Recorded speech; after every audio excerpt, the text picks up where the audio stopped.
এরপর প্রশ্ন হলো শিরকি যারা মুসলিম হয়েও শিরকে লিপ্ত তারা যদি তওবা না করে মৃত্যুবরণ করে তাহলে কি তার চিরকাল জাহান্নামের অধিকারী হবেন, নাকি শিরক করার কারণে জাহান্নামের শাস্তি ভোগ করার পর জান্নাতে প্রবেশ করবেন?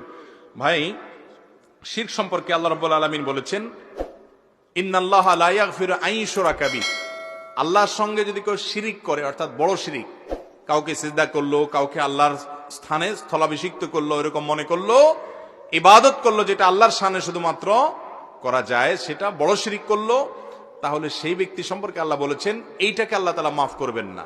ওয়া ইয়াগফিরু মা দুনা যালিকা লিমান ইয়াশা, শিরক ছাড়া যেগুলো আছে তার সবগুলা, যত অন্য অপরাধ হোক না কেন, বান্দার হকের কথা ভিন্ন, বান্দার কাছ থেকে মাফ নিতে হবে।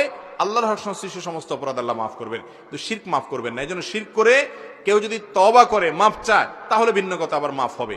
কিন্তু শিরক করে তওবা করা ছাড়া, শিরক করা অবস্থায় সে মারা গেল, তাহলে মুশরিক অবস্থা মারা গেলে এই ব্যক্তির কোনো রক্ষা নাই এবং চিরকাল সে জাহান্নামে থাকবে। আল্লাহ তাআলা আমাদের সবাইকে শিরকের মতো এরকম ভয়াবহ অপরাধ থেকে বেঁচে থাকার তৌফিক দান করুন।